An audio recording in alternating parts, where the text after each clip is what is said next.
Hello everyone, आप सभी यूपेट plus सी पेट examination 2023 में आप सभी का स्वागत है।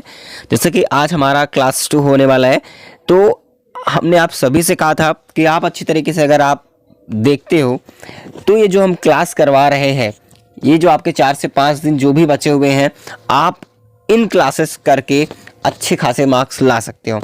यानी कि एक वीडियो से आप 10 मार्क्स के जो हम बात कर रहे हैं नंबर बिल्कुल पक्के होने वाले हैं, लेकिन आपको 5 से 6 क्लासेस देखनी होंगी जिससे आपका अच्छा खासा स्कोर बन सकता है केवल इन क्लासेस से। क्योंकि मैं 2 क्लास हो चुके हैं, वो क्लासेस इसमें वो क्वेश्चन इंक्लूड हमने किया है जो बहुत अच्छे तरीके से कई बार दोनों बार एग्जाम में 21 में 22 में भी पूछा गया है, और इसके अलावा आने की जो पॉसिबिलिटी है इस बार भी बहुत ज़्यादा चांसेस है। ठीक है, तो हमारी क्लास 2 है, जो कि पहली क्लास नहीं देखा है तो जरूर देख लीजिएगा। मैं उसकी प्लेलिस्ट की लिंक डिस्क्रिप्शन बॉक्स में दे दूंगा। सबसे पहले यहाँ पर देखिए बेसिक चीज़ें होती हैं। देखिए आप लोग बहुत ज़्यादा ब्रॉड में मत जाओ, ठीक है। काफ़ी ज़्यादा ब्रॉड में जाते हो, ये हमारे जीएस सेशन की होगी। जीएस में जो कह रहा हूँ कि आप आउट ऑफ 50 मार्क्स में अच्छे मार्क्स आप ला सकते हो बस कुछ ही चंद दिनों में, ठीक है। लेकिन आपको अच्छी तरीके से तैयारी करने की ज़रूरत है। अगर अभी तक आपने नहीं पढ़ा है तो बिल्कुल भी परेशान मत होइए, बस फटाफट से सभी लोग लाइक कर दीजिए और जुड़ जाइए, जितना हो सके शेयर कर दीजिए। चलिए हम स्टार्ट करते हैं। पहला क्वेश्चन हमारा है, अजंता गुफाओं के चित्र में क्या दर्शाया गया है। अजंता की जो गुफाएं हैं उनके चित्र में क्या दर्शाया गया है, फटाफट से बताएंगे। चलिए बताइएगा। देखिए जो अजंता की गुफाएं इनके चित्र वो दर्शाया जाता है, जो इसमें दर्शाया गया है चित्र के अंदर, वो जातक कथाएं, यानी कि उसमें दर्शाए गए जातक कथाओं के बारे में वहाँ पर चित्र जो है वो बनाया गया है, ठीक है। चलिए नेक्स्ट क्वेश्चन का क्या है। नेक्स्ट क्वेश्चन हमारा, पुष्कर मेला कहाँ आयोजित किया जाता है। देखिए मैं कुछ क्वेश्चन आपको ऑप्शन देकर के चलाऊंगा और कुछ क्वेश्चन डायरेक्टली हम क्विज के माध्यम से करेंगे, जो कि डायरेक्टली आपको यानी कि क्वेश्चन के बाद डायरेक्टली आपको माइंड में जो सेट करना होता है वो हमारा होगा। ये उद्देश्य होगा कि आपको केवल उत्तर ही चीज़ें आपको रटाई जाए, यानी कि उत्तर ही आपके दिमाग में धंसे, ठीक है, ताकि एग्जाम टाइम में कन्फ्यूज मत होइएगा, ठीक है। इसीलिए हमें आंसर को केवल जोर देना है, ठीक है। चलिए पुष्कर मेला कहाँ आयोजित किया जाता है, आप सभी को पता है भाई, जो पुष्कर मेला है वो अजमेर में आयोजित किया जाता है, इतना आप सभी को पता है। चलिए नेक्स्ट क्वेश्चन हमारा, देखिए आप सोच रहे होंगे सर 31 से आप कैसे करा रहे हैं, मैं आपको बता दूं, ये काफ़ी ज़्यादा परेशान हो गए ना आप कि 30 जो है 2 कैसे आ गया। देखिए मैं आपको बता दूं 30 क्वेश्चन इस पहली क्लास में हमारे 30 क्वेश्चन कंप्लीट हो चुके हैं, 31 से ये स्टार्ट है, ठीक है। पहले सीरीज जाकर के जरूर देख लीजिए। चलिए 33 बताएंगे, संयुक्त राष्ट्र महासभा के सदस्य कितने देश हैं। यानी कि जो हमारा संयुक्त राष्ट्र है, ठीक है, संयुक्त राष्ट्र के महासभा के सदस्य कितने देश हैं, बताइए यूएनओ के, बताइएगा। तो आपको पता है कि जो यूएनओ में सदस्य देश हैं हमारे, ठीक है, महासभा के, वो 193 है, यानी कि 193 देश, ठीक है। चलिए नेक्स्ट क्वेश्चन है, डिस्कवरी ऑफ इंडिया पुस्तक किसने लिखी थी। तो आप सभी को अच्छी तरीके से इसे पता ही होगा, ठीक है। तो ये होगा हमारा जवाहरलाल नेहरू, ठीक है। डिस्कवरी ऑफ इंडिया किसने लिखी थी, तो पुस्तक लिखी थी जवाहरलाल नेहरू ने, डिस्कवरी ऑफ इंडिया, जो कि बिल्कुल 5 नंबर का आता ही आता है। इनमें से आपको कई क्वेश्चंस भी मिल जाएंगे हमारी सारी सीरीज में, ठीक है, बिल्कुल। चलिए नेक्स्ट क्वेश्चन बात करते हैं, विश्व का सबसे बड़ा डेल्टा कौन सा है। ये सारे क्वेश्चन रिपीट होते हैं, बहुत ध्यान से देखना है, केवल आपको आंसर ध्यान रखना है, ठीक है। क्वेश्चन और आंसर आपको ध्यान रखोगे तो अगर आप इस समय भूल भी जाओगे ना, ये मैं जरूर कहता हूँ कि आपको एग्जाम टाइम में वो चीज़ें रिकॉल होंगी जैसे ही क्वेश्चन आपके नजर में आती है, ठीक है। विश्व का सबसे बड़ा डेल्टा, भाई आज इतना तो सब कुछ पता है, आपने सोचा ये हमें तो पता ही है, आप क्या करा रहे हैं, अच्छी बात है, आपको पता भी होना चाहिए कि क्या है सुंदरबन डेल्टा, ठीक है। सुंदरबन डेल्टा जो है विश्व का सबसे बड़ा डेल्टा है। अब इसमें काफ़ी लोगों को जब ये आ रहा होगा तो आप लोगों को बहुत अच्छा ये होगा कि सर ये तो हमें आता है। देखिए यही चीज़ें हैं जरूरी, जिनको आ रहा है बहुत अच्छा है, क्यों, क्योंकि आप लोगों ने अगर तैयारी की है तो ये पक्का है कि ये पता होगा, क्योंकि ये बेसिक चीज़ें हैं और यही एग्जाम में पूछा जा रहा है, ठीक है, यही पूछा जाता है। अब ये इस बार लेवल भी थोड़ा डाउन होगा इतना ज़्यादा हाई नहीं जाएगा। 2022 में जो जिस प्रकार से लेवल हाई रहा है, इस बार उतना हाई नहीं रहने वाला, ठीक है। चलिए नेक्स्ट क्वेश्चन हमारा 37, मध्य प्रदेश में पन्ना एक महत्वपूर्ण स्थान है, यह इसके लिए प्रसिद्ध है, बताएंगे। जो मध्य प्रदेश नहीं एमपी में पन्ना एक ऐसे महत्वपूर्ण प्लेस है जहाँ किस लिए प्रसिद्ध है, ये आप बताएंगे। 37 तो आप इतना को बता दें कि हीरे की खान के लिए जाना जाता है पन्ना, एक जो महत्वपूर्ण स्थान है, एक पन्ना एक प्लेस है जो कि हीरे की खान के लिए प्रसिद्ध है एमपी में। ठीक है, चलिए 37 का क्वेश्चन हमारा क्या है, नर्मदा नदी का उद्गम निम्नलिखित में से कौन सा है, बताएंगे। नर्मदा नदी का उद्गम निम्नलिखित में से कौन सा है, बताइए कहाँ से उद्गम हुआ है नर्मदा नदी का। चलिए, तो आप सभी को पता है कि अमरकंटक की गुफाओं से जो है, अमरकंटक से नर्मदा नदी का उद्गम स्थल है, यानी कि नर्मदा नदी का जो उद्गम हुआ अमरकंटक से हुआ है। ठीक है, तो क्वेश्चन नंबर 39, नीति आयोग का पदेन अध्यक्ष कौन होता है, बताएंगे। नीति आयोग जो होता है इसका पदेन अध्यक्ष कौन होता है, तो इतना तो आप सभी को पता है कि भाई प्रधानमंत्री जो होते हैं वो नीति आयोग के पदेन अध्यक्ष होते हैं।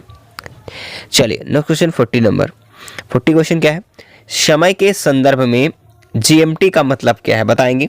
इतना तो आप भाई सभी को पता है, सभी को रटा ही होता है काफ़ी समय से भी। ठीक है, तो आप सभी को पता है कि ग्रीनविच मीन टाइम। ठीक है, लेकिन जीएमटी का समय होता है 5.5 घंटे, यहाँ से जो अंतराल है वहाँ पर जोड़ा जाता है, लेकिन जो समय के संदर्भ में जीएमटी का मतलब होता है ग्रीनविच मीन टाइम। ठीक है, इतनी बातें समझ में आनी चाहिए। चलिए नेक्स्ट क्वेश्चन बताएंगे कि नेक्स्ट क्वेश्चन क्या है। चलिए फटाफट से नेक्स्ट क्वेश्चन चलेंगे। भारत का सबसे लंबा बांध कौन सा है, तो हीराकुंड बांध। ठीक है, अब ये कहाँ पर स्थित है ये कमेंट करके आप बताएंगे, हीराकुंड बांध कहाँ पे है। ठीक है, चलिए, और जो भारत का सबसे लंबा बांध हीराकुंड बांध है ये कहाँ पर, किस नदी पर स्थित है, ये भी एक बार कमेंट करके बताएंगे। चलिए, गुप्त साम्राज्य के संस्थापक कौन है, श्रीगुप्त, सभी को पता है।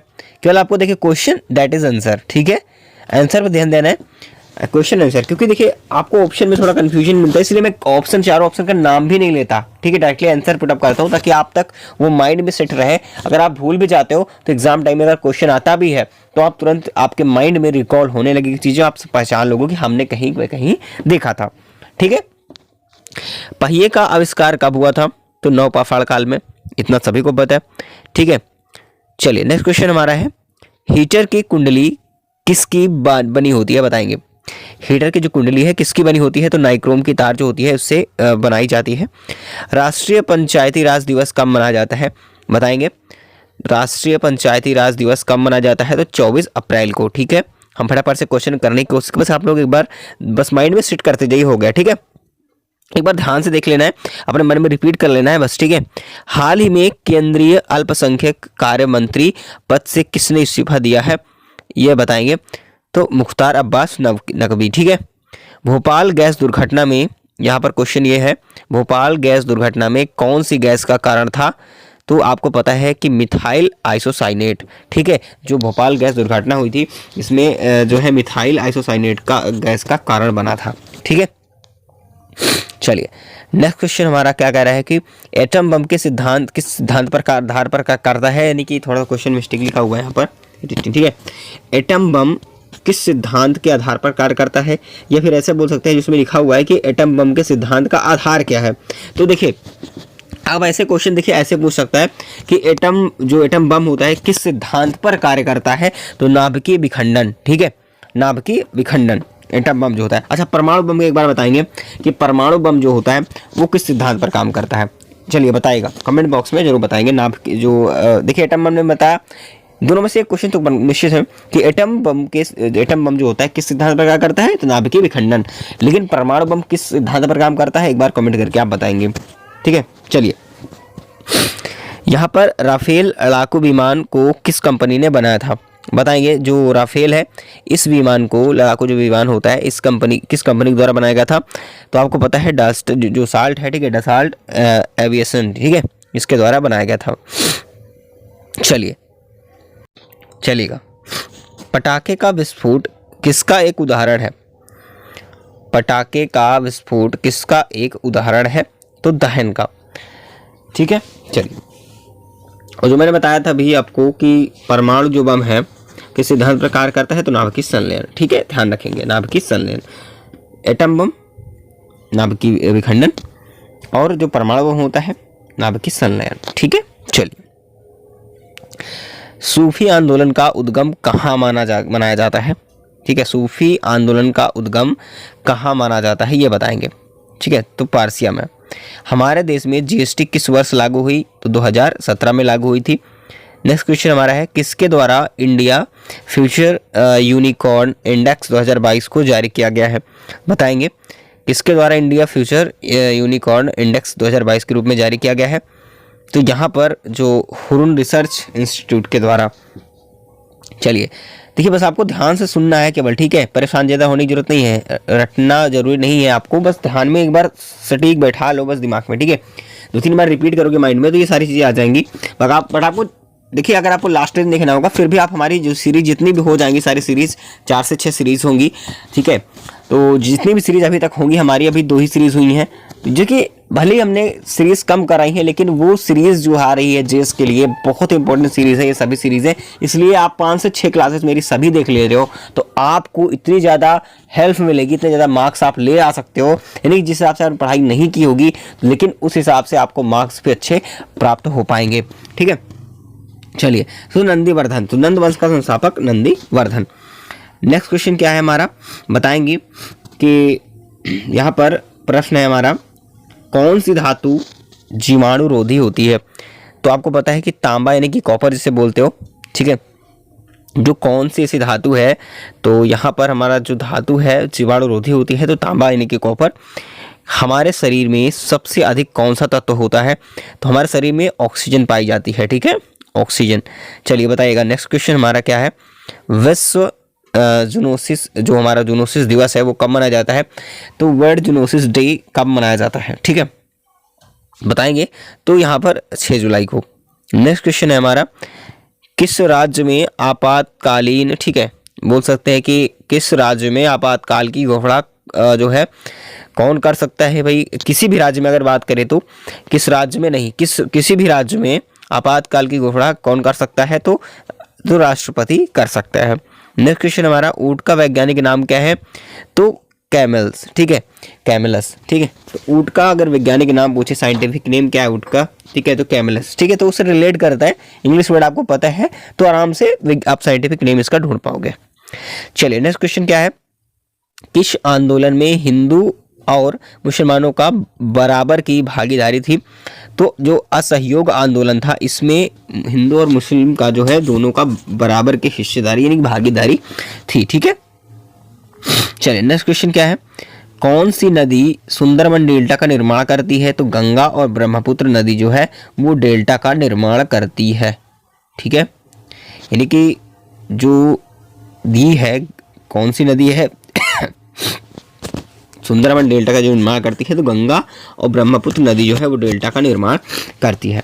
चलिए देखिए, मैं आपको एक चीज़ बता दूं, ये सारी चीज़ें आपको कंफ्यूजिंग लगती होगी, लेकिन आपको बिल्कुल कंफ्यूज नहीं होने की ज़रूरत है, ठीक है, क्योंकि सारी चीज़ें वो बताती हैं कि डेल्टा का कैसे निर्माण होता है, कहाँ पर क्या होता है, वो सारी चीज़ें हैं, ठीक है। तो सकल राष्ट्रीय उत्पाद को कैसे मापा जाता है? बताएंगे। तो ये क्वेश्चन देखिए रिपीटेड है, ये क्वेश्चन भी बहुत ज़्यादा रिपीट हुआ है। सकल राष्ट्रीय उत्पाद को कैसे मापा जाता है? ANP या NP या GNP मूल्यह्रास। ये देखिए, ये क्या है, ये एक फॉर्मूला होता है, ANP बराबर GNP माइनस मूल्यह्रास, या मूल्यह्रास पूछता है तो आपको क्या करना है, इस साइड को इधर अब अगर आप फॉरवर्ड करेंगे तो ये इधर आके माइनस बन जाएगा, ठीक है। चलिए, भारतीय क्रांति की जननी किसे कहा जाता है?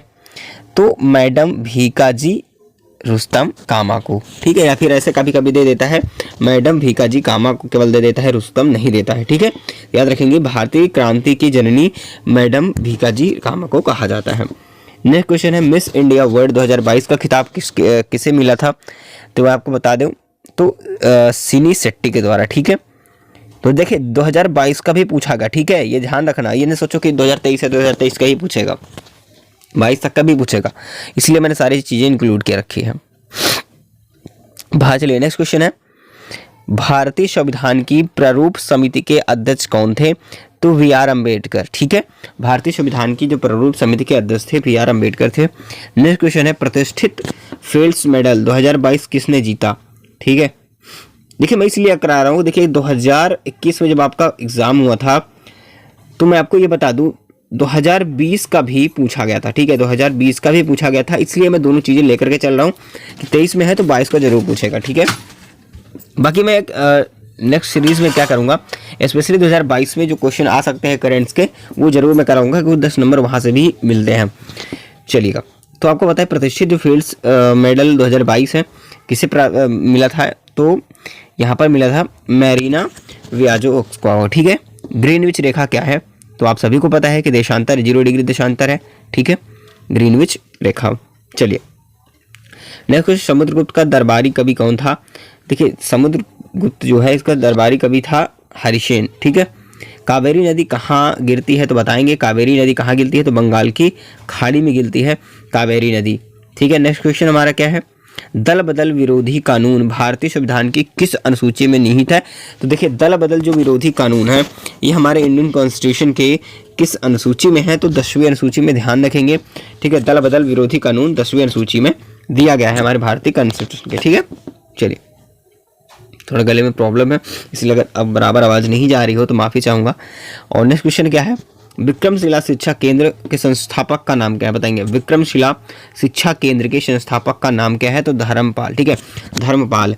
विक्रमशिला शिक्षा केंद्र के जो संस्थापक है वो धर्मपाल है, इतना आपको ध्यान रखना है, ठीक है। इतनी बातें क्लियर।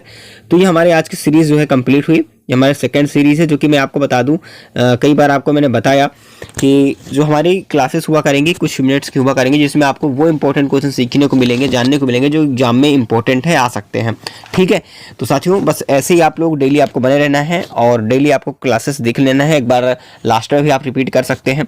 बाकी चलिए बस वीडियो को लाइक कर दीजिए और चैनल को सब्सक्राइब नहीं किया है तो कर लीजिएगा, क्योंकि नेक्स्ट नोटिफिकेशन नेक्स्ट वीडियो की आप तक जरूर मिलेगी।